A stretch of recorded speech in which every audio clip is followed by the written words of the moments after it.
রমাদান সংক্রান্ত অনেক আলোচনা আপনারা হয়তো শুনেছেন, তবে আমি আমার জায়গা থেকে রমাদান এবং কোরআন এই টপিকে আজকে কথা বলার চেষ্টা করবো ইনশাআল্লাহ তাআলা।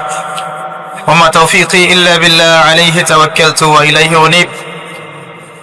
আমরা আল্লাহর কাছে দোয়া করছি আল্লাহ পাক বক্তা এবং শ্রোতা সবাইকে শুনে বুঝে আমল করার তৌফিক দান করুন। আমিন।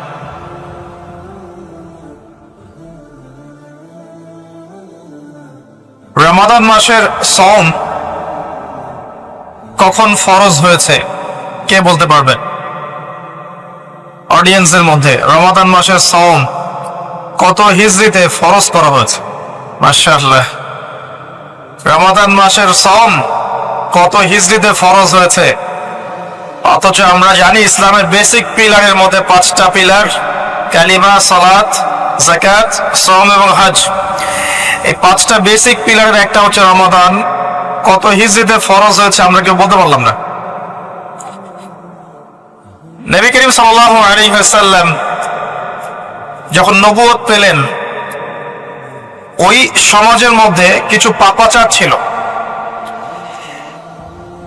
এমন সমাজেই নবী আসে যেই সমাজে পাপাচার বেশি, যেখানে কোনো পাপ নাই, সেখানে তো নবীর কোনো প্রয়োজন নাই। নবী করিম সাল্লাল্লাহু আলাইহি ওয়াসাল্লাম যখন নবী হলেন, তৎকালীন আরবের সমাজে মৌলিকভাবে 5টা পাপ ছিল। কয়টা ভাই? তার প্রথমটা হচ্ছে শিরক। তারা আল্লাহর সাথে শিরক করত, যেটা আজকের বিশ্বে আমরা প্রত্যেকটা সেক্টরে করছি। 2 নম্বর ছিল রিবা বা সুদ। তৎকালীন আরব সমাজের মধ্যে সুদ ভিত্তিক অর্থনীতি ছিল, যা এখন পুরো বিশ্ব জুড়ে চলছে। 3 নম্বর হচ্ছে মাদক। তৎকালীন আরবের অন্যতম মহামারীর নাম ছিল মাদক, যেটা বর্তমান বিশ্বেরও একটা বড় মহামারী। 4 নম্বর সমস্যা ছিল নারী জাতির অবমাননা, যেটা আইয়ামে জাহিলিয়াতের যুগকে এখন হার বানিয়েছে। 5 নম্বর সমস্যা ছিল গোত্রীয় হানাহানি, যেটা এখন ধর্মীয় হানাহানি, পলিটিক্যাল হানাহানি, বৈশ্বিক হানাহানিতে রূপ নিয়েছে। কিছুই পরিবর্তন হয়নি। জাহিলি যুগের সেই জাহিলিয়াতের সুন্নতগুলো এখনো বিশ্ববাসী আমল করছে, বরং তার চেয়ে বেশি মাত্রায় করছে। যতদিন যাবে এগুলো বাড়তে থাকবে। এর পরে গিয়ে একটা সময় আসবে যখন সমাজে জাহিলিয়াতের লেশ মাত্র থাকবে না ইনশাআল্লাহ। মুহাম্মদ সাল্লাল্লাহু আলাইহি ওয়াসাল্লাম যে সমাজে নবী হয়েছেন, এই সমাজটা অনেকটা এমন ছিল। শিরক ছিল, রিবা ছিল, মাদক ছিল, নারীর অবমাননা ছিল, বেহায়াপনা ছিল, অশ্লীলতা ছিল, দাসপ্রথা ছিল, ব্যভিচার বেশি ছিল, গান বাজনা বাদ্যযন্ত্রের প্রভাব বেশি ছিল, জুয়া ছিল, আপোষে মারামারি, হিংসা, বিদ্বেষ ছিল, রক্তক্ষয়ী দীর্ঘস্থায়ী সংঘাত ছিল। এরকম একটা সমাজের মধ্যে নবী সাল্লাল্লাহু আলাইহি ওয়াসাল্লামকে আল্লাহ পাক নবুয়ত দান করেছেন, এবং নবুয়তটা দান করেছেন রমাদান মাসে, যে মাসে আমাদেরকে সওম রাখতে বলা হয়েছে। রমাদান মাসের মধ্যে একটা রাত আছে, যে রাতের নাম হচ্ছে লাইলাতুল কদর। আমি আশা করি আপনারা সবাই এই সূরাটা জানেন।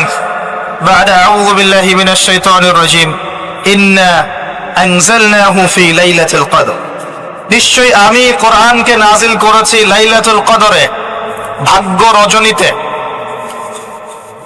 ওয়া মা আদরাকা মা লাইলাতুল কদর। হে নবী মুহাম্মদ সাল্লাল্লাহু আলাইহি ওয়াসাল্লাম, আপনি কি জানেন লাইলাতুল কদর কি জিনিস? লাইলাতুল কদরি খায়রুম মিন আলফি শাহর। লাইলাতুল কদর হচ্ছে 1000 মাসের চাইতে উত্তম।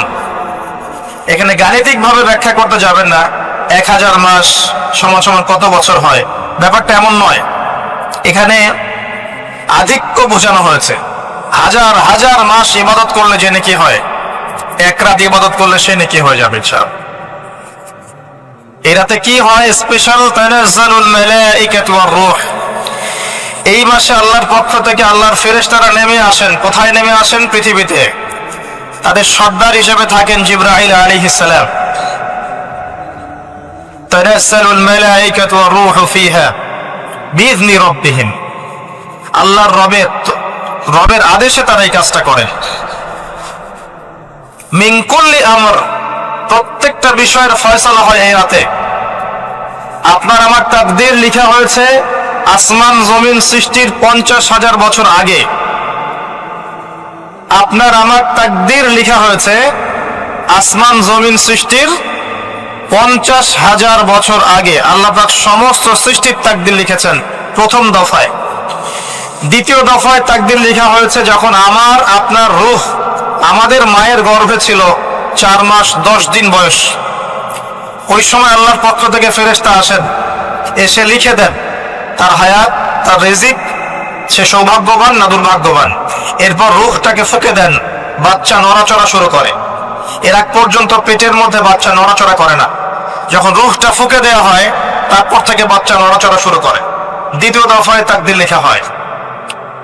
এরপরে তৃতীয় দফা লেখা হয় এই লাইলাতুল কদরে, যে আগামী 1 বছর কি হবে, আপনি কি করবেন, অর্থাৎ 1 বছরের বাজেট প্রণয়ন করা হয় প্রত্যেক লাইলাতুল কদরে। তানাজ্জালুল মালায়েকাতু ওয়ার রূহ ফিহা বিইذনি রাব্বিহিম মিন কুল্লি আমর। এই রাতের আরেকটা বৈশিষ্ট্য হচ্ছে সালামুন হিয়া হাত্তা মাতলাইল ফজর। ফজর পর্যন্ত এই রাতে শান্তি শান্তি শান্তি শান্তি প্রশান্তি বজায় থাকে। এই রাতে আপনি যে দোয়া করবেন, যে কোনো দোয়াই করবেন, যদি আপনার রিজিকটা হালাল হয় ইনশাআল্লাহ কবুল হয়ে যাবে যে কোনো দোয়া। এই রাতে যারা ইবাদত করে দাঁড়িয়ে দাঁড়িয়ে, তাদের চতুর্দিকে ফেরেশতারা সমবেত হন, তাদের দোয়ায় তারা শরীক হন, তাদের জন্য দোয়া করতে থাকেন। ঠিক তখনই দেখবেন মুমিন বান্দার চোখ দিয়ে টপ টপ করে পানি পড়া শুরু হয়েছে। আপনি ফিল করতে পারবেন যে আপনার দোয়া আল্লাহ কবুল করছেন। এই রাতের ইবাদতকে 1000 মাস দিয়ে গুণ করলেও কখনো সমান হবে না। একটা রাত ইবাদত করলে আপনি 1000 মাসের নেকি পাচ্ছেন। এই সুযোগটাকে ছেড়ে দেওয়া যায়?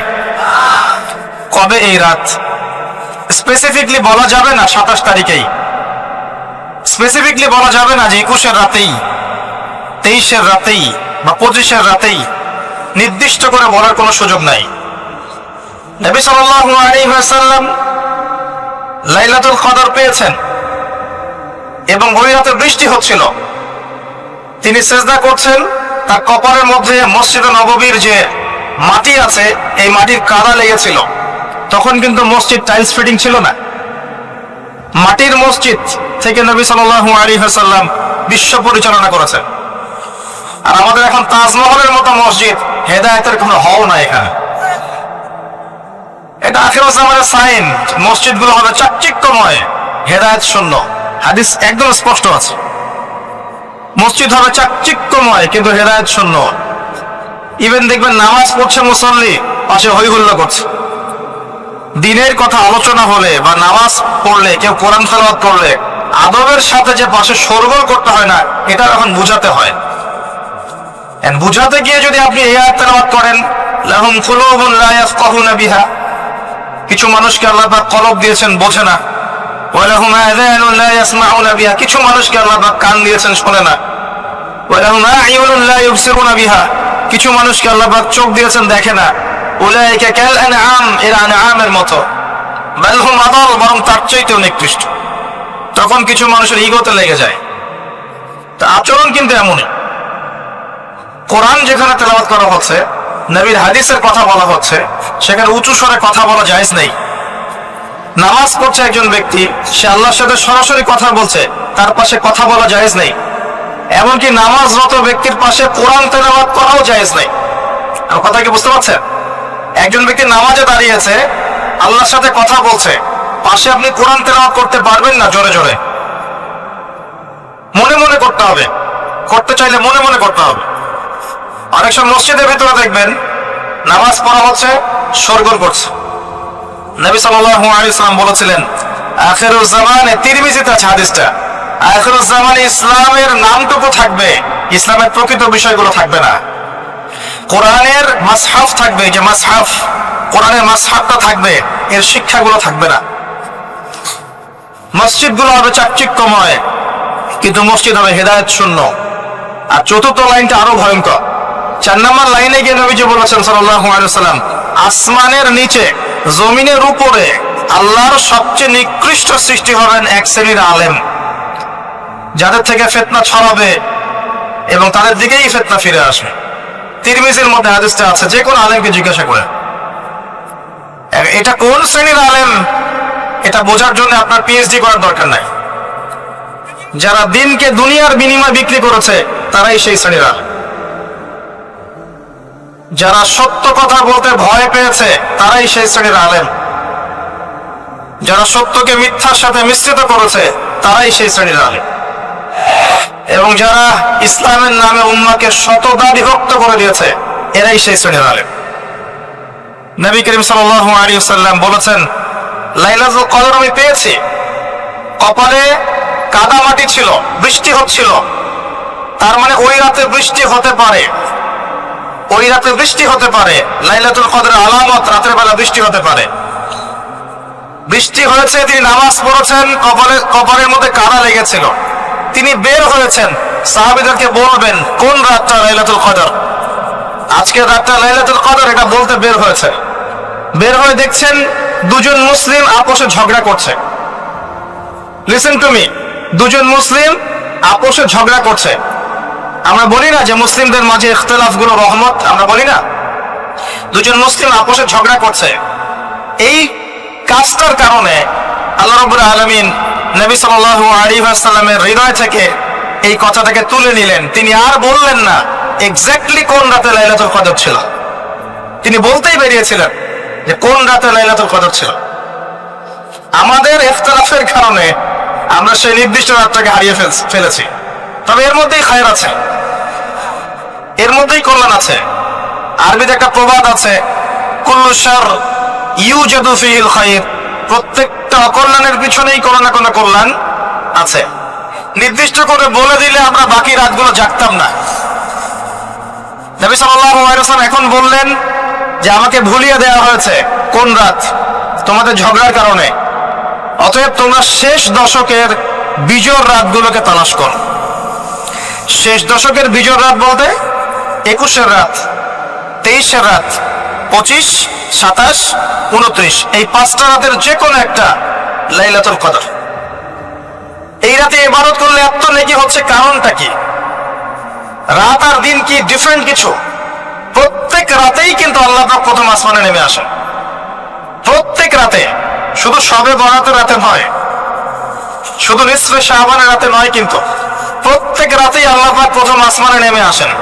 তিনি কিভাবে নেমে আসেন এটা ব্যাখ্যা করার দরকার নেই আমাদের। আল্লাহ পাক বলেছেন নেমে আসি, বাস আসি। কারণ সবকিছু আমরা যুক্তি, বিজ্ঞান, দর্শন দিয়ে প্রমাণ করতে পারবো না। পারবো? সায়েন্সকে জিজ্ঞাসা করেন যে স্বপ্নের ব্যাখ্যা কি, ঘুম কাকে বলে, আত্মা কাকে বলে, আত্মা কঠিন না তরল না বায়বীয়, পারবে সায়েন্স ব্যাখ্যা করতে?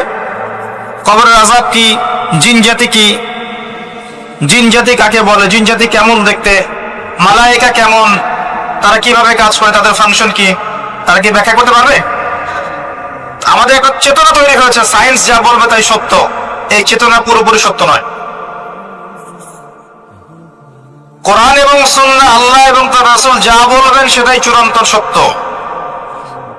এর বাইরে সত্য মিথ্যার চূড়ান্ত কোনো মানদণ্ড নাই।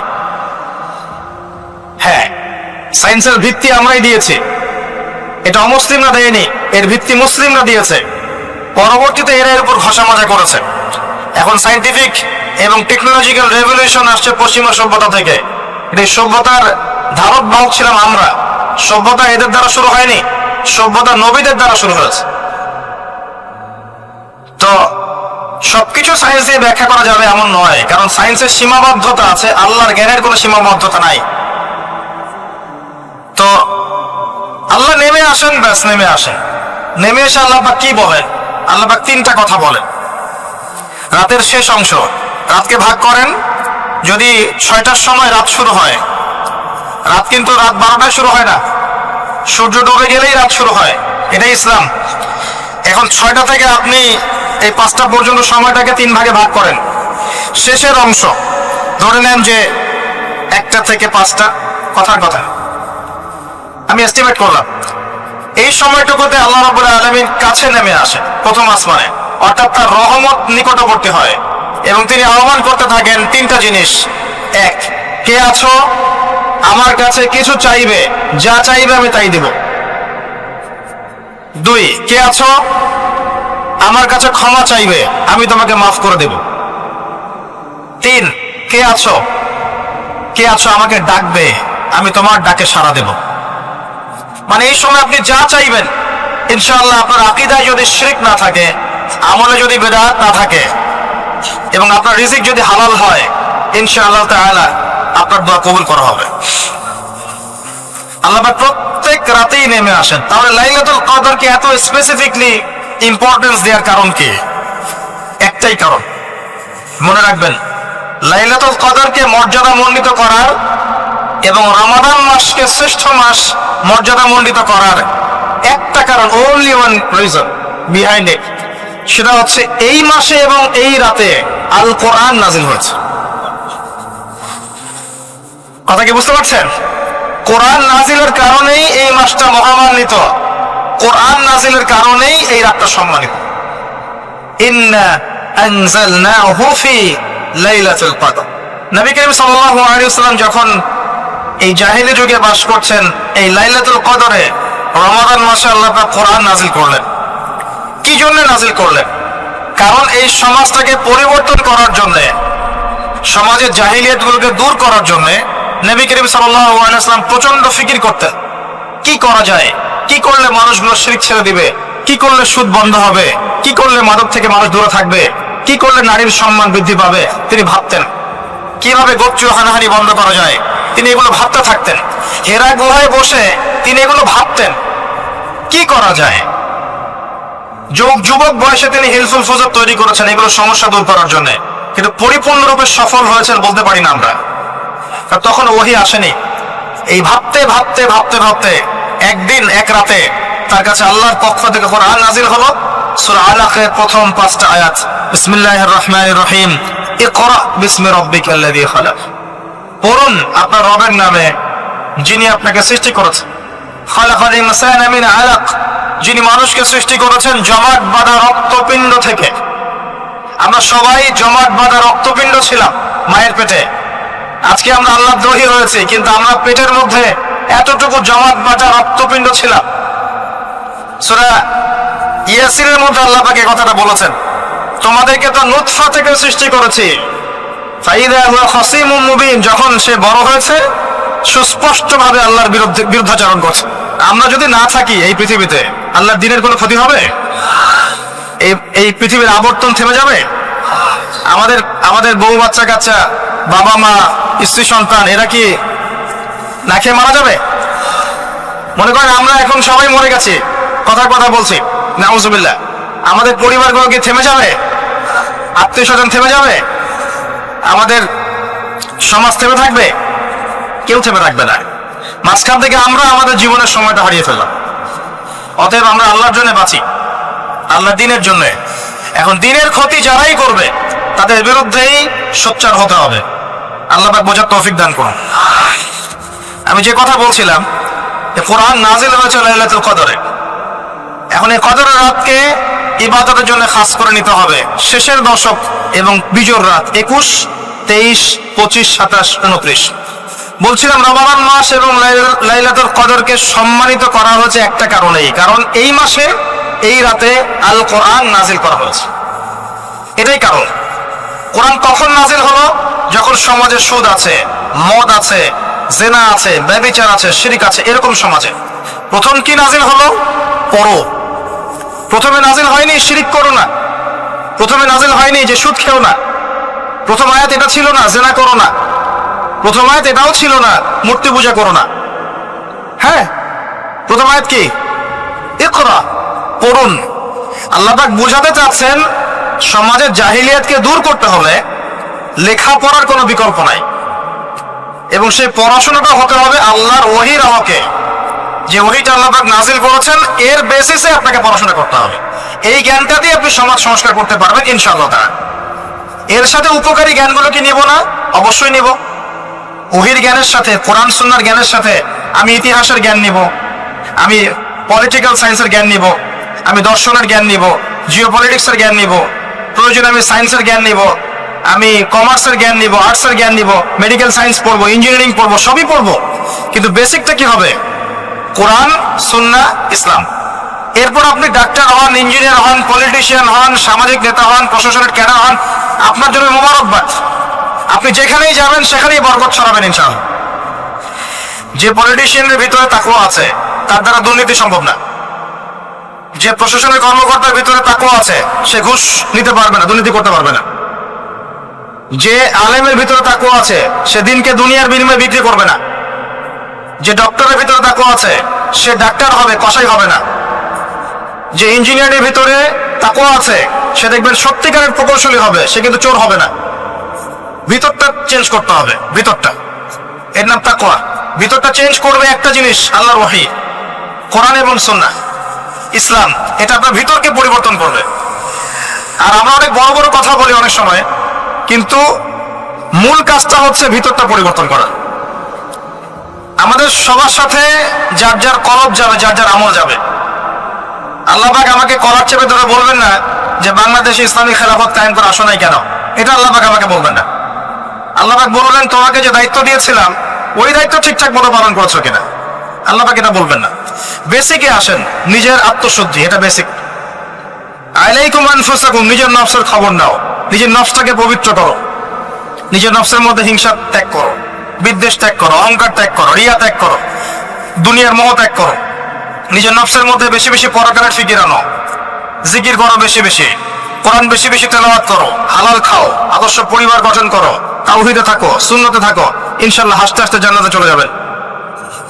একটা হাদিস আমি পড়েছি ফয়জুল কালাম বইয়ের মধ্যে, গতকালকে মাহফিলে বলেছিলাম, আপনাদেরকে বলছি। মাদ্রাসায় পড়ানোর ক্লাসিক্যাল একটা বই ফয়জুল কালাম, সবাই কিনতে পারেন, হাদিসের বই, চমৎকার কিছু হাদিস আছে। এখানে একটা হাদিস আছে আমাদের জন্য সুসংবাদ। নবী সাল্লাল্লাহু আলাইহি ওয়াসাল্লাম বলছেন, হে সাহাবীরা, তোমরা এমন একটা যুগের মধ্যে বাস করছো যেই যুগে কেউ যদি ইসলামের 10% ছেড়ে দেয় সে ধ্বংস হয়ে যাবে। সাহাবীদেরকে বলছেন তোমরা এমন একটা যুগে বাস করছো, এই যুগে ইসলামের 1/10 কেউ ছেড়ে দিলে সে ধ্বংস হয়ে যাবে।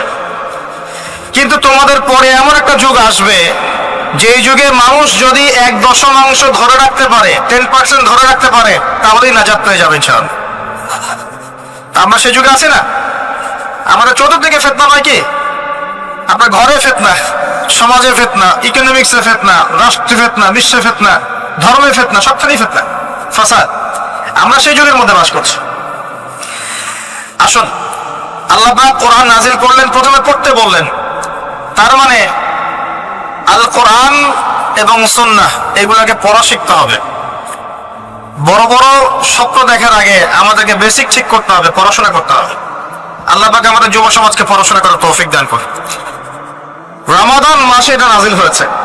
আল্লাহ পাক সূরা বাকারায় বলছেন, শাহরু রমাদানাল্লাযী উনজিলা ফীহিল কুরআন। রমাদান সেই মাস যেই মাসে কোরআন নাজিল করা হয়েছে। কি জন্য নাজিল করা হয়েছে? হুদাল লিন-নাস। এই কোরআন হচ্ছে মানব জাতির জন্য হেদায়েত, নট অনলি ফর মুসলিমস। এটা শুধু মুসলিমসদের জন্য হেদায়েত নয়, হুদাল লিন-নাস, পুরো মানব জাতির জন্য হেদায়েত। কোরআনে ইহুদির জন্য হেদায়েত আছে, খ্রিস্টানের জন্য আছে, অমুসলিম হিন্দুদের জন্য আছে, সবার জন্য কোরআন। এটা সাম্প্রদায়িক কোনো কিতাব নয়, এটা টোটালি অসাম্প্রদায়িক একটা বই। আল কোরআন যে কেউ পড়তে পারে। এটা কারো পৈতৃক সম্পত্তি নয় যে একটা শ্রেণীর মানুষই পড়বে বাকিরা পড়বে না, সবাই পড়বে ইনশাআল্লাহ তাআলা। এটা আল্লাহর কিতাব, আল্লাহর কালাম। হুদাল লিন-নাস ওয়া বাইয়িনাতিন মিনাল হুদা। এটা হচ্ছে সত্য মিথ্যার মানদণ্ড, বাইয়িনাত, সুস্পষ্ট মানদণ্ড। আর কি ওয়াল ফুরকান, প্রমাণ, হুজ্জাত, দলিল। এটা আল্লাহ পাক কোরআন সম্পর্কে বলছেন। আরেকটা জায়গায় চলে যায়, চলেন সূরা নাহল এর 89 নম্বর আয়াতে চলে যান। আল্লাহ পাক বলছেন, ওয়া নাযালনা আলাইকাল কিতাব। হে নবী, আমি আপনার প্রতি এমন একটা কিতাব নাজিল করেছি, অর্থাৎ আল কোরআন। ওয়া নাযালনা আলাইকাল কিতাব তিবয়ানান লিকুল্লি শাই, যেই কিতাবটা প্রত্যেকটা বিষয়ের ব্যাখ্যা। আপনি কি আমার কথা শুনতে পারলেন? আল্লাহ বলছেন কোরআন প্রত্যেকটা বিষয়ের ব্যাখ্যা। আপনার ব্যক্তি জীবন এখানে আছে, আপনার ব্যবসায়িক জীবন এখানে আছে, অর্থনৈতিক জীবন এখানে আছে, পারিবারিক জীবন এখানে আছে, সামাজিক লাইফ এখানে আছে, সবকিছু আছে। তিবিয়ানান লিকুল্লি শাই, প্রত্যেকটা বিষয়ের ব্যাখ্যা এখানে আছে। তিবিয়ানান লিকুল্লি শাই ওয়া হুদা ওয়া রাহমাতান ওয়া বুশরা লিল মুসলিমিন। এই কোরআন হচ্ছে হেদায়েত এবং রহমত, দয়া। ওয়া বুশরা লিল মুসলিমিন, মুসলিমদের জন্য সুসংবাদ এই কোরআন। শুরুতে আছে আলিফ লাম মিম যালিকাল কিতাব লা রাইবা ফি। এটা এমন একটা কিতাব যে কিতাবের মধ্যে কোনো সন্দেহ নাই। কোন লেখক বলতে পারে আমার বইয়ের মধ্যে কোনো সন্দেহ নাই? সন্দেহের কোনো অবকাশই নাই। লা রাইবা ফি হুদাল লিল মুত্তাকিন, মুত্তাকিদের জন্য এটা হেদায়েত। মুত্তাকি কারা? আল্লাযীনা ইউমিনুনা বিল গায়ব, যারা অদৃশ্যে বিশ্বাস করে। ঈমানের 6 পিলার সবই অদৃশ্য নয় কি? আল্লাহ অদৃশ্য, ফেরেশতা অদৃশ্য, আসমানে আগের কিতাবগুলো দেখি নাই, অদৃশ্য। নবী রাসূলগণ দেখি নাই, অদৃশ্য। পরকাল ওয়াল ইয়াউমিল আখির, ওয়াল ইয়াউমিল আখির দেখি নাই, অদৃশ্য। ওয়াল কদরি খায়রিহি ওয়া শাররিহি, তাকদীর অদৃশ্য। আল্লাযীনা ইউমিনুনা বিল গায়বি, মুত্তাকি তারা যারা গায়েবে বিশ্বাস করে, অদৃশ্যে বিশ্বাস করে। আর এখনকার শিক্ষা দর্শন আমাদেরকে শেখায় পশ্চিমাদের, চোখে যা দেখবো না বিশ্বাস করবো। হ্যাঁ, তাদের দর্শন এরকম, যুক্তি দিয়ে প্রমাণ করতে পারবেন না, বিশ্বাস করবো না। বৈজ্ঞানিক ব্যাখ্যা দিতে পারবেন না, বিশ্বাস করবো না। সায়েন্টিফিক্যালি প্রুভড হতে হবে, তারপর বিশ্বাস করবো।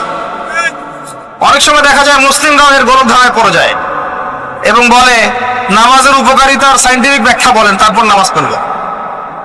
নামাজের সায়েন্টিফিক ব্যাখ্যা লাগবে, তারপর নামাজ পড়বেন? আল্লাহ পাক বলেছেন ইয ক্বালা লাহু রাব্বুহু আসলিম ক্বালা আসলামতু লিরাব্বিল আলামিন। আল্লাহ পাক ইব্রাহিমকে বলেছেন আলাইহিস সালাম আত্মসমর্পণ করো, যখনই বলেছেন তখনই করেছেন। যখনই আল্লাহ পাক বলেছেন আত্মসমর্পণ করো, তিনি বলেছেন আসলামতু লিরাব্বিল আলামিন, আমি আত্মসমর্পণ করলাম। বাচ্চাকে জবাই করো, জিজ্ঞেস করেননি এর পিছনে বিজ্ঞান কি, যুক্তি কি আর দর্শন কি? স্ত্রীকে রেখে আসো ওই জনমানব শূন্য জায়গায়, জিজ্ঞেস করেন নাই কারণ কি, রিজন কি, যুক্তি কি, বিজ্ঞান কি, দর্শন কি?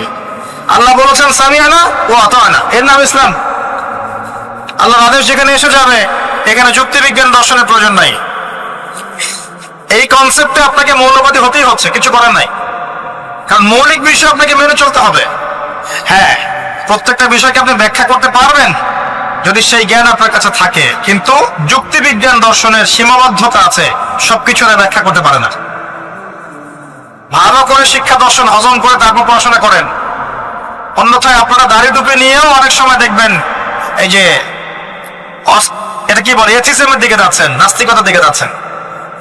আসেন মূল জায়গায় আসি। আল্লাহ রাব্বুল আলামিন কোরআন সম্পর্কে কথা বলছেন, লা রাইবা ফি, এর মধ্যে কোনো সন্দেহ নাই। একই সূরার মধ্যে আল্লাহ পাক বলছেন যে ওয়া ইন কুনতুম ফি রাইবিন মিম্মা নাযালনা আলা আবদিনা ফাতু বিসূরাতিন মিন মিসলি।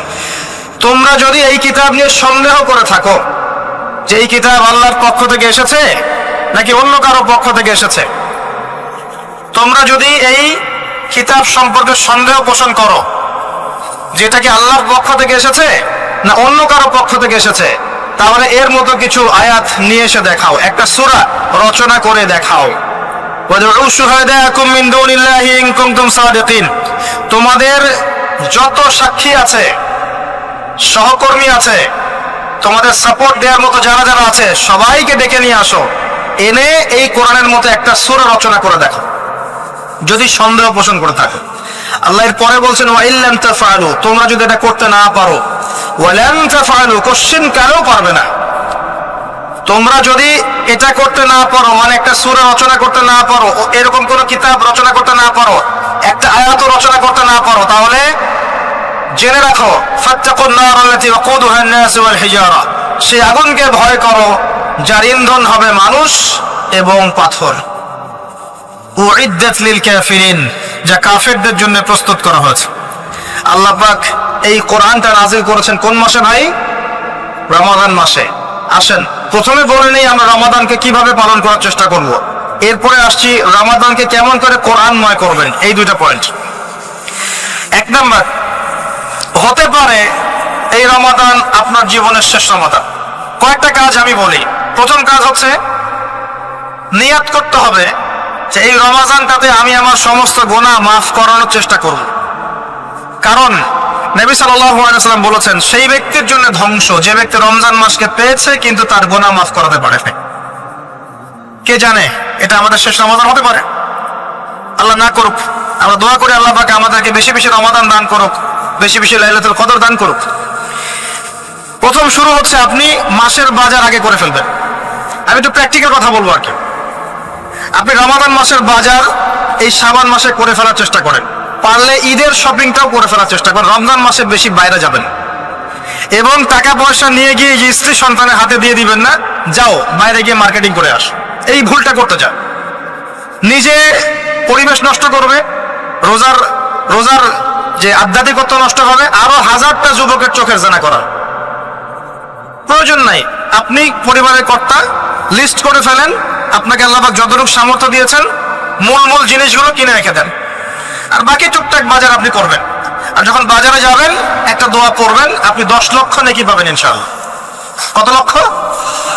10 লক্ষ। দোয়াটা শিখাচ্ছি। দোয়াটা হচ্ছে লা ইলাহা ইল্লাল্লাহ ওয়াহদাহু লা শারীকা লাহ লাহুল মুলক ওয়া লাহুল হামদ ইউহয়ী ওয়া ইউমীত ওয়া হুয়া হাইয়ুন লা ইয়ামুত বিয়াদিহিল খায়রু কুল্লুহু ওয়া হুয়া আলা কুল্লি শাইইন কাদির। একবার পড়লে 10 লক্ষ নেকি পাবেন বাজারে গিয়ে। কেন পাবেন? কারণ বাজার সবচেয়ে নিকৃষ্ট জায়গা, যেখানে গেলে মানুষ আল্লাহকে স্মরণ করে না। সেখানে গিয়ে আপনি আল্লাহকে স্মরণ করেছেন, এই জন্য আল্লাহ পাক নেকি দিবেন ইনশাআল্লাহ। আসেন, এটা করার পর ঈদের যে শপিংটার কথা বলছি, এটা এই কারণে বলছি, লাস্টের দশকে আমরা ঈদের শপিং এ বেশি ব্যস্ত থাকি, এতে করে লাইলাতুল কদরটা আমরা হারিয়ে ফেলি। লাস্টের দশক আমরা হয় ইতিকাফ করব, না হলে বাসায় নামাজ পড়বো, পরিবার বর্গকে নিয়ে রাত জাগবো। পারা যাবে ইনশাআল্লাহ? তারাবির নামাজ তো পড়বোই ইনশাআল্লাহ জামাতে। এবং আপনি 20 পড়েন আর 8 পড়েন, আপনি নামাজের কোয়ালিটিটাকে ভালো করার চেষ্টা করেন, নামাজের কোয়ালিটিটাকে বেস্ট করেন। ধীরে ধীরে তেলাওয়াত করেন, ধীরে ধীরে রুকু সিজদা করেন, নামাজটাকে এনজয় করেন। সময় নিয়ে, টাইম নিয়ে, 2 ঘন্টা সময় লাগুক, 3 ঘন্টা সময় লাগুক, এনজয় করে নামাজ পড়েন। আল্লাহ পাক তৌফিক দান করুন। এরপর শেষ রাতে আবার ওঠেন, পরিবার বর্গকে নিয়ে নামাজে দাঁড়ান, একসাথে জামাত করে নামাজ পড়েন, পরিবারে নফল নামাজ পড়েন, বাসায় বরকত হবে ইনশাআল্লাহ। রাত জাগেন, বেশি বেশি দোয়া করেন, একটু তেলাওয়াত করেন, একটু জিকির করেন, তাসবিহ তাহলিল করেন, রাতটা কাটিয়ে দেন। শেষের দশকে মার্কেটে ঈদের শপিং করতে যায় না। ঈদের খুশি আছে, ঈদের আনন্দ আছে, ঈদে ভালো পোশাক পরবো, সব ঠিক আছে। এই খুশি কাদের জন্যে? কদ আফলাহা মান তাযাক্কা ওয়া যাকারা ইসমা রাব্বিহি ফাসাল্লা। কার জন্য ঈদের খুশি? যে ব্যক্তি রমজান মাসে আত্মশুদ্ধি অর্জন করতে পেরেছে, রোজা রেখেছে, যাকাত দিয়েছে, নামাজ পড়েছে, লাইলাতুল কদরে রাত জেগেছে, তারাবি পড়েছে, ইত্যাদি ইত্যাদি। এই ব্যক্তি আত্মশুদ্ধি অর্জন করেছে, এই ব্যক্তির জন্য ঈদের খুশি। যে রমজান মাসে সিনেমা দেখেছে, সিনেমার শুটিং করেছে, পর্নোগ্রাফি দেখেছে, সুদ খেয়েছে, শিরক করেছে, বেদাত করেছে, হারাম খেয়েছে, এর জন্য ঈদের খুশি। মানুষকে ঠকিয়েছে, ব্যবসায় মাল কম দিয়েছে, পণ্য মজুত করেছে, ইচ্ছা করে দ্রব্যের দাম বাড়িয়েছে, সরকারকে বিব্রত করেছে, জনগণকে দুর্ভিক্ষের দিকে ঠেলে দিয়েছে, এর জন্য ঈদের খুশি? কখনো না। ঈদের খুশি তাদের জন্য যারা আত্মশুদ্ধি অর্জন করতে পেরেছে। আল্লাহ পাক বোঝার তৌফিক দান করুন, আমিন। এটা প্রথম টিপস দিলাম আপনাকে। এবার আসেন, আপনি রমাদানে প্ল্যান করবেন যে আপনার জীবনে বড় বড় পাপগুলো কি কি হয়েছে। এই পাপগুলো যদি মানুষের সাথে জড়িত হয়ে থাকে, আপনি মানুষের সাথে গিয়ে গিয়ে ক্ষমা নিয়ে নেবেন। কারো টাকা নিয়েছেন, দেন নাই, দিয়ে দিবেন। কারো সম্পত্তি পায়, দেন নাই, দিয়ে দিবেন। কারো হকটা নষ্ট করেছেন, গালি দিয়েছেন, গীবত করেছেন বা তহমত দিয়েছেন, অপমান করে ইত্যাদি, ক্ষমা চেয়ে নেবেন। রমাদান মাসে মানুষের হকটা দিয়ে দেন। আল্লাহর কাছে জড়িত যে পাপগুলো আছে, এটার জন্য ইস্তেগফার যথেষ্ট। খালি যদি বলেন আস্তাগফিরুল্লাহাল্লাযী লা ইলাহা ইল্লা হুয়াল হাইয়ুল কাইয়্যুম ওয়া আতুবু ইলাইহি, 1 সেকেন্ডের মধ্যে আল্লাহ পাক আপনার সমস্ত পাপকে নেকি দিয়ে পরিবর্তন করে দিবেন ইনশাআল্লাহ। এবার প্র্যাকটিক্যালি যাবেন, সেহরি করবেন। সাহরির মধ্যে বারাকা আছে, সাহরি না উচিত না, সাহরির মধ্যে বারাকা আছে। একটা খেজুর হোক, 1 গ্লাস পানি হোক, আপনি সাহরি করবেন, এর মধ্যে বারাকা আছে। এবং সাহরির সময় এমন ভাবে খাবেন না যে এটা আপনার জীবনের শেষ খাওয়া। কথা বুঝতে পারছেন? এত বেশি আইটেম করতে যায় না, এত বেশি ভোগ বিলাসী হয়ে গেলে রোজার আধ্যাত্মিকত্ব থাকবে না। সেহরিতে অল্প খান, যদি খেতে হয় পেটের 3 ভাগের 1 ভাগ খান, 1 ভাগ ফাঁকা রাখেন, 1 ভাগ আপনি পানি দিয়ে পূর্ণ করেন। এখনকার কিছু তথাকথিত আশেকা রসুলের মতো হতে যায় না, যাদের ভুঁড়ির জ্বালায় চেয়ারে বসতে পারে না, এই কাজ করতে যায় না। এটা মুসলিমদের স্বভাব হয় না। আমরা পরিশ্রমী জাতি, কর্মঠ জাতি, আমাদের এইসব স্বভাব হয় না। এটাও শেষ জামানা হাদিসে আছে। কি নাই আসলে, শেষ জামানে এক শ্রেণীর মানুষ বের হবে যারা হবে সাকিল, একদম উড়িওয়ালা, হ্যাঁ, ঠেস দিয়ে বসে থাকবে আরাম করে, এবং বলবে যে কোরআনে যা আছে আমি তাই মানি, হাদিসটা আমি মানি না, ইত্যাদি। আসেন, সাহির পরে রোজা রেখেছেন, 5 ওয়াক্ত নামাজ জামাতে পড়ার চেষ্টা করে। খুব সিম্পল জিনিস, খুব বেশি কিছু দরকার নেই আমাদের। 5 ওয়াক্ত নামাজ আপনি জামাতে পড়ার চেষ্টা করেন। বাসার থেকে ওযু করে বের হবেন, প্রত্যেক পদক্ষেপ হাঁটবেন, আপনার একটা স্টেপে একটা করে গুনাহ মাফ হবে, একটা নেকি লেখা হবে, মর্যাদা বাড়িয়ে দেওয়া হবে। একে 10 দিয়ে গুণ করা হবে, রমজান মাসে আরো 70 দিয়ে গুণ করা হবে ইনশাআল্লাহ। ফজরের নামাজটা জামাতে পড়লেন, নামাজটা জামাতে পড়ার পর আপনি বসে থাকবেন, কিছু সময় জিকির আজকার তাসবিহ তাহলিল করবেন, পারলে 1 পারা করে কোরআন তেলাওয়াত করবেন। রমাদান মাসে প্রত্যেক দিন 1 পারা করে কোরআন তেলাওয়াত করার চেষ্টা করবেন। 30 দিন 30 পারা, রমাদানে অ্যাটলিস্ট একটা খতম করা যাবে, অ্যাটলিস্ট একটা খতম চেষ্টা করা যায় না ইনশাআল্লাহ। ফজরের নামাজ হয়ে গেছে, আপনি কোরআন তেলাওয়াত করেন, 1 পারা পড়তে সময় লাগবে আধা ঘন্টা, 40 মিনিট, কারো 1 ঘন্টা। এরপর সূর্য উঠে যাবে, উঠে গেলে পরে আপনি 2 রাকাত ইশরাকের নামাজ পড়বেন, নামাজটা পড়ে বাসায় যাবেন। আল্লাহর নবী বলছেন সাল্লাল্লাহু আলাইহি ওয়াসাল্লাম, আপনার আমল নামায় একটা কবুল হজ, একটা কবুল উমরার নেকি লেখা হবে ইনশাআল্লাহ। এবার রেস্ট করেন, বাসায় গিয়ে রেস্ট করেন। যখন ঘুমাবেন তখন ঘুমের সুন্নাহগুলো আদায় করেন, সূরা ফালাক নাস ইখলাস পড়েন, ফু দেন, দিয়ে গা মাসাহ করেন, আয়াতুল কুরসি পড়ে ঘুমান, ঘুমের দোয়া পড়ে ঘুমান, ঘুমটাও নেকি হবে ইনশাআল্লাহ। এরপর হয়তো আপনি কাজে যাবেন, চাকরিতে যাবেন, বা ব্যবসায় যাবেন, বা আপনি শিক্ষাক্ষেত্রে যাবেন, ইত্যাদি ইত্যাদি। যে ক্ষেত্রেই যান না কেন আপনি মনে রাখবেন আপনি রোজাদার। যে ক্ষেত্রেই যান আপনি মনে রাখবেন আপনি রোজাদার। আমি কারোর সাথে এখন ঝগড়া করতে পারবো না, কারোর সাথে এখন মারামারি করতে পারবো না, আমি কারো গীবত করতে পারবো না, আমি মিথ্যা বলতে পারবো না, আমি মাপে কম দিতে পারবো না, আমি জনগণকে ঠকাতে পারবো না, আমি রোজাদার। এটা মনে রাখবেন। এটা মনে রাখলে পরে দেখবেন ইনশাআল্লাহ তাআলা আপনি আল্লাহকে পাচ্ছেন, আল্লাহর মারিফত পাচ্ছেন। খাচ্ছি না, আল্লাহর ভয় না। পানি পান করছি না, স্ত্রী সহবাস করছি না, কার ভয়ে? আল্লাহর ভয় না। এত কঠিন কাজ করার পরেও রোজার নেকি পাওয়া যাবে না যদি রোজা রাখা অবস্থায় আমি মিথ্যা বলি, মাপে কম দেই, গীবত করি, সুদ খাই, জেনা করি, ইত্যাদি ইত্যাদি। নবী সাল্লাল্লাহু আলাইহি ওয়াসাল্লাম বলেছেন, সেই ব্যক্তির পানাহার ছেড়ে দেয় আল্লাহর কিচ্ছু যায় আসে না, যে ব্যক্তি রোজা রেখে অশ্লীল কাজ করেছে। মা বোনদেরকেও বলবো, রোজা রেখে যদি বেপরদায় চলেন রোজার কোনো দাম নাই। রোজা রেখেও যদি এমন কাপড় পরে চলেন যেই কাপড় পরা না পরা একই কথা, ঢাকা শহরের ফেমিনিস্ট মেয়েদের মতো জিন্স আর গেঞ্জি পরে ঘোরেন, রোজা রাখা না রাখা আপনার একই কথা। এটা রোজা হয়নি, উপবাস হয়েছে, উপবাস। ইকোনমিক সেকশনে আমরা যারা আছি, আমরা যদি রোজা রেখেও সুদ খাই, আমার রোজা রাখা না রাখা আল্লাহর কিচ্ছু যায় আসে না। আমরা ধর্মীয় ক্ষেত্রে যারা আছি, জানা অনুযায়ী আমল যদি না করি, দিনকে দুনিয়ার স্বার্থে ব্যবহার করি, আমাদের রোজা রাখা না রাখায় কিছু যায় আসে না। আমরা যদি মিথ্যা বলি, অন্যের গীবত করি, অশ্লীল কাজ করি, গার্লফ্রেন্ডের সাথে সময় কাটাই, ওর সাথে কফি খেতে যাই, ডেটিং করতে যাই, এই যে ফেসবুকের মাধ্যমে চ্যাটিংয়ে প্রেম করি, ইউটিউবে অশ্লীল ভিডিও দেখি, পর্নোগ্রাফি দেখি, ইত্যাদি ইত্যাদি, এইসব রোজা রাখা না রাখা আল্লাহর কিচ্ছু যায় আসে না। আমি হাত জোর করে বিনতি করছি ভাই, খাওয়া পান করা, স্ত্রী সহবাস ছেড়ে দেওয়ার নাম রোজা নয়, এটার নাম রোজা নয়, এটা একটা অংশ রোজার মাত্র। রোজা রেখে আল্লাহর যাবতীয় হারাম ত্যাগ করলে পরে রোজা হবে ইনশাআল্লাহ। এই কাজগুলো করার চেষ্টা করে আল্লাহ তৌফিক দান করুন। রোজা রাখা অবস্থায় আপনি বেশি বেশি জিকির করবেন। কি করবেন? সুবহানাল্লাহ পড়বেন, আলহামদুলিল্লাহ পড়বেন, আল্লাহু আকবার পড়বেন, লা ইলাহা ইল্লাল্লাহ পড়বেন, লা হাওলা ওয়ালা কুওয়াতা ইল্লা বিল্লাহ পড়বেন, হাসবি আল্লাহ ওয়া নি'মাল ওয়াকিল, সুবহানাল্লাহি ওয়া বিহামদিহি, সুবহানাল্লাহিল আযীম, সুবহানাল্লাহিল আযীম ওয়া বিহামদিহি পড়বেন, আস্তাগফিরুল্লাহ ওয়া আতুবু ইলাইহি, আস্তাগফিরুল্লাহ ওয়া আতুবু ইলাইহি পড়বেন, লা ইলাহা ইল্লাল্লাহ ওয়াহদাহু লা শারীকা লাহু, লাহুল মুলকু ওয়া লাহুল হামদু ওয়া হুয়া আলা কুল্লি শাইইন কাদির। পারা যাবে না ইনশাআল্লাহ? বেশি বেশি পড়বেন। আরেকটা কাজ করবেন, প্রতিটা কাজ নবী সাল্লাল্লাহু আলাইহি ওয়াসাল্লামের সুন্নাহ মাফিক করার চেষ্টা করবেন। সুন্নাহ মাফিক। খাচ্ছেন তার সুন্নাহ মাফিক, টয়লেট করছেন তার সুন্নাহ মাফিক, ঘুমাচ্ছেন তার সুন্নাহ মাফিক। সুন্নাহর বইগুলো আছে না বাজারে, কিনে নিবেন, কিনে নিয়ে দেখবেন প্রতিটা কাজ কিভাবে করলে সুন্নাহ হবে। এই কাজগুলো করতে গিয়ে আপনাকে গভর্নমেন্ট বাধা দিবে, বিশ্বের পরাশক্তিরা বাধা দিবে, আপনাকে কি কেউ পিটাবে এগুলো করলে, জেল খাটাবে? এগুলো আমাদের ব্যক্তি স্বার্থের ব্যাপার, ইচ্ছা করলেই করা যায়। এই ইচ্ছাটা আল্লাহ পাক আমাদের অন্তরে জাগ্রত করুন, আমিন। একটা কাজের কথা বলবো, নরমালি আমরা ফরজ গুলোতে বেশি ফোকাস করি, ফরজ ওয়াজিবে।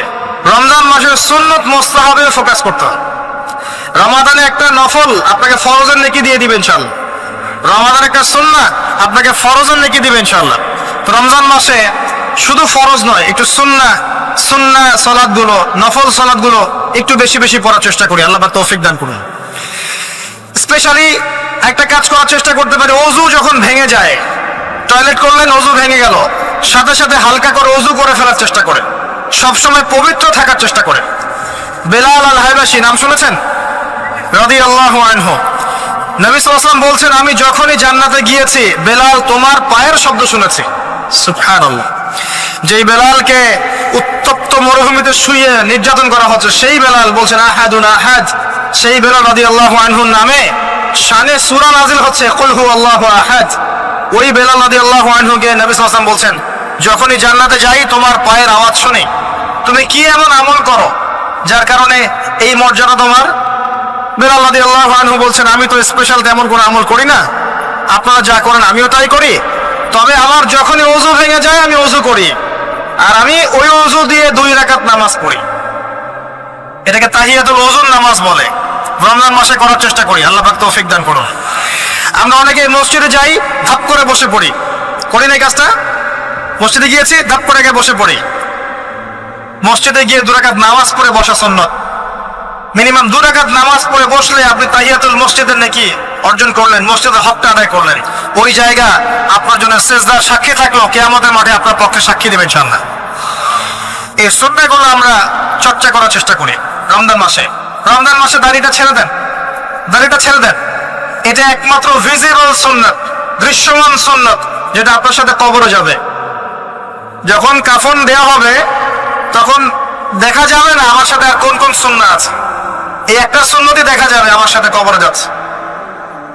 কথা কি বুঝতে পারছেন? আর এটাকে আমরা এখন যত পারি মেয়ে হওয়ার চেষ্টা করছি। নবীজি বলেছিলেন শেষ জামানায় ছেলেরা মেয়েদের পোশাক পরবে আর মেয়েরা ছেলেদের পোশাক পরবে। দেখবেন মেয়েরা এখন ফর্মাল পোশাক পরছে, জিন্সের গেঞ্জি পরে ঘুরছে, আর ছেলেরা ক্লিন শেভ। ছেলেরা মেয়েদের মতো গাল বানাচ্ছে। আর কোন সাইনের জন্য অপেক্ষা করছেন? নবীজি বলেছিলেন উঁচু উঁচু বিল্ডিং নির্মাণের প্রতিযোগিতা করা হবে। একবার এয়ারে ঢাকার কাছাকাছি আসবেন, এয়ারে তো সফর করেছেন আপনারা অনেকেই, যখন এয়ার ফ্লাই করে, টেক অফ করে বা ল্যান্ড করে, তখন ঢাকার কাছাকাছি, তখন উপর থেকে আপনি ঢাকাকে দেখবেন। কেন বলেছি this is the city of Akhiruzzaman? কেন বলেছে? নবীজি বলেছেন কিয়ামতের 2টা মেজর সাইন, 2টার মধ্যে একটা হচ্ছে أن ترى الحفاة العراة العالة رياء الشاء يتطاولون في البنيان। যখন সমাজের দরিদ্র শ্রেণীর মানুষেরা, যাদের পায়ে স্যান্ডেল ছিল না, গায়ে কাপড় ছিল না, এরা উঁচু উঁচু বিল্ডিং নির্মাণের প্রতিযোগিতা করতে থাকবে, ফান্তাজির সাআহ, তখন কিয়ামতের অপেক্ষা করতে থাকবে। আজকে থেকে 100 বছর আগে ছিল এগুলা? 200 বছর আগে ছিল? সুবহানাল্লাহ। আর কোন সাইনের জন্য অপেক্ষা করছেন? তিনি বলেছেন শেষ জামানায় women will dressed but still they will be naked। মহিলারা কাপড় পরবে, তারপরেও তারা নগ্ন থাকবে। আপনি ঢাকার শপিং মলে যান, আপনি দেখেন। আর কোন সাইনের জন্য অপেক্ষা করছেন? শুধু ঢাকা কেন, গ্রামগঞ্জে ছড়িয়ে পড়েছে এগুলো, এখন গ্রামেও ছড়িয়ে পড়েছে। গ্রামে আরো বেশি দেখা গেছে মাশাআল্লাহ। গ্রামে গিয়ে আমরা হতভাগ, সুবহানাল্লাহ। গ্রামের মেয়েগুলা, গ্রামের মেয়ে ঢাকা শহরের মেয়েকে পার করে ফেলেছে। বাদ দেন, ওদিকে না যাই, ডিফারেন্ট টপিক। আমরা রমাদান মাসের সুন্নাহগুলো আমল করার চেষ্টা করি। তাহিয়াতুল মসজিদ আমল করার চেষ্টা করেন, তাহিয়াতুল ওযু আমল করার চেষ্টা করেন, বেশি বেশি জিকির করেন। এবার আসেন রমাদানে যাকাত হিসাব করবেন। যাকাত, আপনার যাকাত হিসাব করেন, কত টাকা যাকাত এসেছে। যাকাতের হিসাব জানেন তো? হ্যাঁ, 7.5 ভরি স্বর্ণ, রূপে রৌপ্য কত? 52.5 তোলা। আপনার এই চাষাবাদের ওসর আসে, ব্যবসায়িক পণ্য থাকলে, সঞ্চিত সম্পদ থাকলে সবকিছু হিসাব করে মুফতি সাহেব আছেন, কওমি মাদ্রাসার আলেমদের কাছে যাবেন, যাকাতের ক্যালকুলেশন করে নেবেন যে আমার এত টাকা যাকাত এসেছে, এভাবে যাকাতটা রমজান মাসে দিয়ে দেওয়ার চেষ্টা করে। যাকাত যদি আমরা না দেই, একটা শাস্তি শুনে রাখেন, আল্লাহ পাক এই সম্পদগুলোকে একত্রিত করে গলাবেন, গলিয়ে কপালে, গালে আর এই যে পিঠে লেপটে দিবেন, বলেন নাউজুবিল্লাহ। এবং এটা একটা সাপের আকৃতি ধারণ করবে, সাপ গলায় পেঁচানো থাকবে, কপালে দংশন করতে থাকবে, বলবে আমি তোমার মাল 7 ভাগ কর, আমি তোমার মাল 7 ভাগ কর। কবর এটা হবে, আমরা চোখে না দেখলেও এটা সত্য। নবীজি দেখে এসেছে মেরাজের রাতে এগুলা। এরপরে যাকাতের একটা সুবিধা আছে, এটা আমরা বোঝাতে পারি না। যাকাত ইসলামিক ইকোনমিক্স এর বেস। যাকাত ধনীর সম্পদে গরিবের হক। যে গরিবের কাছে টাকা পয়সা নাই, আপনার টাকা ওর হাতে চলে যাবে, ও খেয়ে পরে বাঁচতে পারবে, এটাই যাকাত। বুঝতে পারছি? যাকাতটা না দেন, ও আস্তে আস্তে আস্তে আস্তে আরো দরিদ্র হতে থাকবে। এর উপর আবার সুদ আছে, আবার পেপার মানিও আছে। যাকাত গুলো দিয়ে দেন, আল্লাহর ওয়াস্তে যাকাত দিয়ে। অনেক মুসলিম আছে আমরা নামাজ পড়ে যাকাত দেই না, অনেক মুসলিম আছে যাকাত দেয় না, নামাজ পড়ে। যাকাত অস্বীকারীদের বিরুদ্ধে আবু বকর সিদ্দিক রাদিয়াল্লাহু আনহু যুদ্ধ করেছিলেন, এজ এ আমির, রাষ্ট্রের পক্ষ থেকে যুদ্ধ করেছিলেন। আল্লাহ পাক আমাদেরকে যাকাত আদায় করার তৌফিক দান করুন। ফসল থাকলে ফসল এর ওসর আসবে, ওসর এটা দিয়ে দিবেন। সেচের পানিতে হলে এক হিসাব, আর আপনার বৃষ্টির পানিতে হলে এক হিসাব। রমজান মাসে বেশি বেশি দান সাদাকা করবেন, বেশি বেশি মানুষকে দান সাদাকা করেন। পণ্যের দাম কমিয়ে দেন, মানুষকে সাদাকা করেন। প্রত্যেকটা দিন 10 টাকা, 20 টাকা, 100 টাকা সাদাকা করতে চেষ্টা করেন। এক একটা সাদাকা 70 গুণ বেড়ে যাবে ইনশাআল্লাহ। আমি একটা নাসিহা করব, রমজান মাসে বেশি থেকে বেশি মানুষকে খাওয়ান, বেশি বেশি খাওয়ান, ইফতার করান। আমি বলি মসজিদগুলোতে প্রত্যেক দিন আসর থেকে মাগরিব পর্যন্ত দিনের কথাবার্তা আলোচনা করেন, তালিম করেন। আপনাদের কাছে বই আছে, মুনতাখা হাদিস আছে, আর ফয়জুল কালাম বই আছে, রিয়াদুস সালেহিন বই আছে, মিশকাত আছে, আলেম আছেন, ইমাম সাহেব আছেন। একটা বিশেষ বিষয় নিয়ে আলোচনা শুরু করেন, মাগরিব পর্যন্ত আলোচনা চলবে, সবাই মিলে ইফতার করেন। একটা ইসলামিক পরিবেশ গড়ে তোলেন, মানুষকে ইফতার করেন, বেশি বেশি ইফতার করেন। আপনার সামর্থ্য থাকলে, সামাজিক যদি পদমর্যাদা থাকে, সমাজের মানুষকে আপনি ইফতার করান, ইফতার পার্টি করেন, ইফতার অ্যারেঞ্জমেন্ট করেন। পার্টি বলা ঠিক না, আসলে ইফতার মাহফিল বলতে পারি আমরা। ইফতার মাহফিল করেন বেশি বেশি, মানুষকে ইফতার। একজন ব্যক্তিকে ইফতার করালে ওই ব্যক্তির রোজার নেকি আপনি পেয়ে যাবেন ইনশাআল্লাহ। প্রজেক্ট করেন, ইফতারের প্রজেক্ট করেন, মানুষের টাকাগুলো নেন, সংগ্রহ করে গরিবদের মাঝে ইফতার বিলিয়ে দেন। দুটো পদ্ধতি হতে পারে, আমি নিজেও করবো ইনশাআল্লাহ তাআলা। দুটো পদ্ধতি হতে পারে, ডেইলি বেসিসে ইফতার দিতে পারেন, অথবা মাসের বাজার করে দেন। এক মাসে কি কি লাগে, কতটুকু চাল, বুট, ডাল লাগে লিস্ট করেন, করে একটা ফ্যামিলিতে একটা প্যাকেট পাঠিয়ে দেন। দেখবেন পুরো ফ্যামিলি ইনশাআল্লাহ তাআলা রমজান মাসটা খেয়ে পরে বাঁচতে পারবে। এগুলো আমরা না করলে কারা করবো? অমুসলিমরা করবে। অমুসলিমরা করে করে তো সবাইকে খ্রিস্টান বানাচ্ছে। কোথায় আছেন আপনি? সমাজ সেবা করে করে তো মানুষের ঈমান আমল হরণ করে ফেলছে, আর আমরা সমাজ সেবা করতে চাচ্ছি না। জি, আমরা গরিব মানুষের পাশে দাঁড়াচ্ছি না, ওরা গিয়ে দাঁড়াচ্ছে। দেখবেন মানুষ বলছে হ্যাঁ এই ধর্ম তো ভালোই, আমি খ্রিস্টান হয়ে যাই। কত মানুষ যে খ্রিস্টান হয়ে যাচ্ছে আপনি জানেন? পরে বুঝবেন, যখন আমরা এই যে হাত বাঁধা, পায়ে পা রফলে ইত্যাদি নিয়ে মারামারি করছি, কে কোন মাযহাব, কে কোন তরিকা, কার কোন ত্রুটি আছে, এগুলো নিয়ে আমরা সোশ্যাল মিডিয়ায় ঘাটাঘাটি করছি। এই সময়গুলোর মধ্যে এগুলো অনেক এগিয়ে গেছে। এরা আরো এসব এই খরমা জিলাপি নিয়ে মারামারি করতে থাক, দেখবেন আস্তে আস্তে আস্তে আস্তে কোন দিকে চলে যায় পরিস্থিতি। গলার মধ্যে দড়ি দিয়ে ফাঁস লাগানো হয়ে গেছে, খালি টানা বাকি আছে।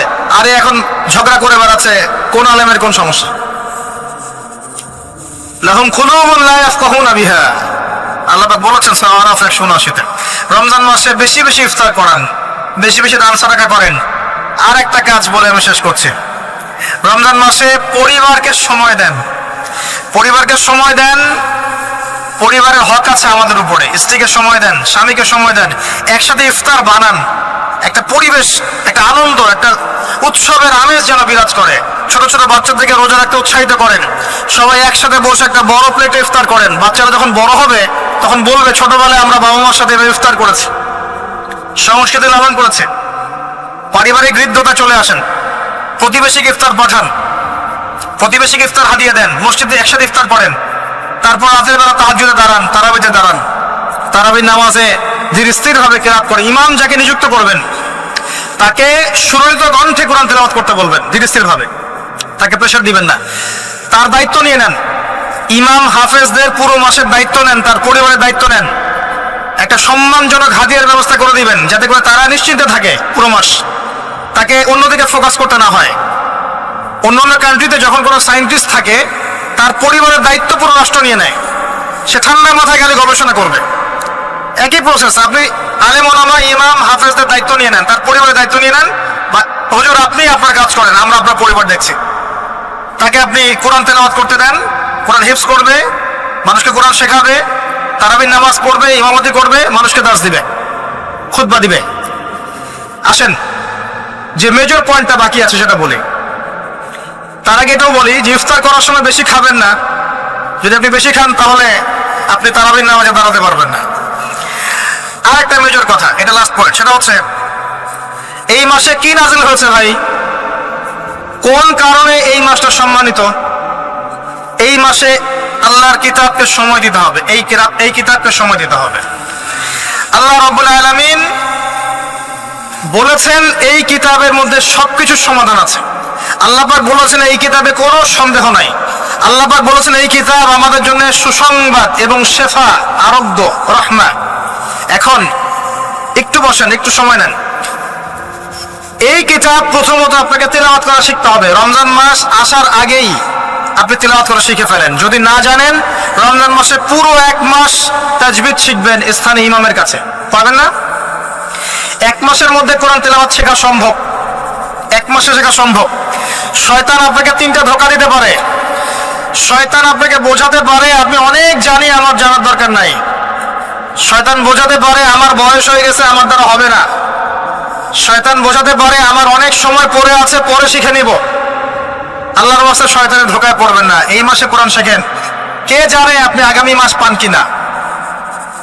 কোরআন শিখে নেন, রমজান মাসে তেলাওয়াত করা শিখে নেন। কি পাবেন?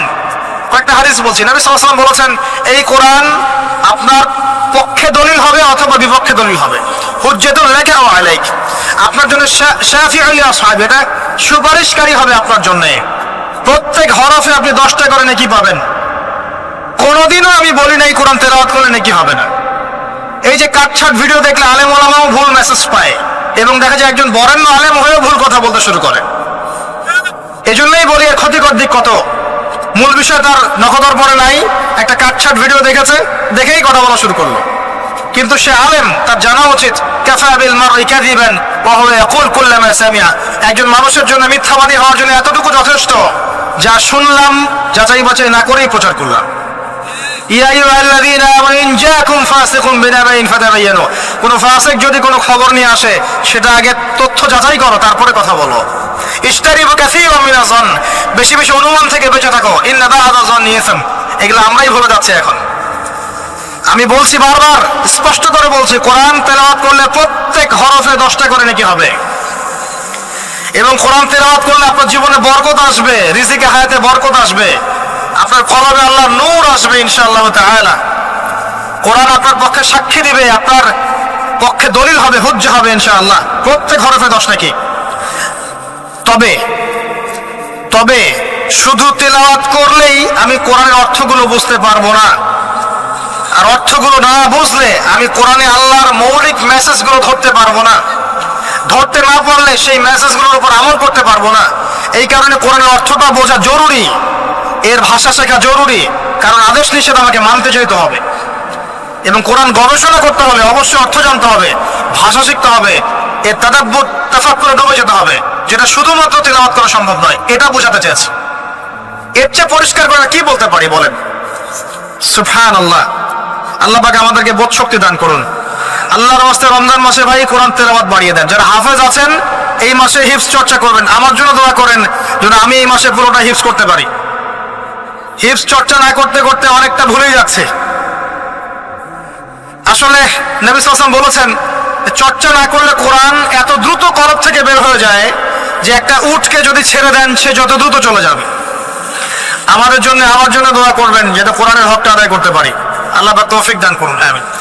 এবং যারা হাফেজে কোরআন তাদের উচিত আরবি ভাষা এবং সাহিত্য জেনে তাফসিরগুলো পড়ে কোরআনের আয়াতগুলোকে নিয়ে একটু গবেষণা করা, আয়াতগুলো বোঝার চেষ্টা করা, আল্লাহ পাক কি বলেছেন কোরআনের মধ্যে বোঝার চেষ্টা করা, এগুলো জনগণকে বোঝানো। এবং এটা বোঝাতে আপনি উগ্র হবেন না, চরমপন্থী হবেন না, আক্রমণাত্মক হবেন না। আমরা কেউ কারো শত্রু নই, আমরা সবাই সবার বন্ধু, সবাই সবার ভাই। আমরা সবাই সবার ভাই, এক উম্মাহ, ওয়ান উম্মাহ নেশন। তাই আমরা কোরআনের মৌলিক মেসেজগুলো যুগোপযোগী ভাবে সবার সামনে তুলে ধরবো, উপস্থাপন করব, মানার জন্য ফোর্স করব না। যাকে আল্লাহ পাক হেদায়েত দিবেন সে মানবে ইনশাআল্লাহ, যাকে আল্লাহ পাক হেদায়েত দিবেন না সে মানবে না, তার হিসাব সে দিবে, আমার কোনো দায় দায়িত্ব নেই। আর সর্বশেষ কথা হচ্ছে, আল কোরআন এর মধ্যে অনেক আদেশ এবং নিষেধ আছে। রমজান মাসে আমরা যদি কোরআন পড়ি আর বুঝি কিন্তু কোরআনের আদেশ আর নিষেধগুলোকে ফলো না করি, না মেনে চলি, তাহলে আদতে কোরআনের হকটা আদায় হচ্ছে না।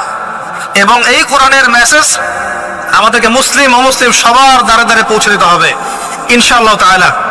যেভাবে কোরআনের দাওয়াতের ফলে, হাদিসের দাওয়াতের ফলে নবী সাল্লাল্লাহু আলাইহি ওয়াসাল্লাম আইয়ামে জাহিলিয়াতের সেই জাহিলিয়াতকে দূর করে আলোকিত সমাজ প্রতিষ্ঠা করেছিলেন, ইনশাআল্লাহ আদৌ সম্ভব এই কোরআন সুন্নাহর দাওয়াতকে দিয়ে আজকের সমাজে চলমান জাহিলিয়াতগুলোকে দূর করে আলোকিত বাংলাদেশ প্রতিষ্ঠা করা। আল্লাহ পাক আমাদেরকে তৌফিক দান করুন, আমিন।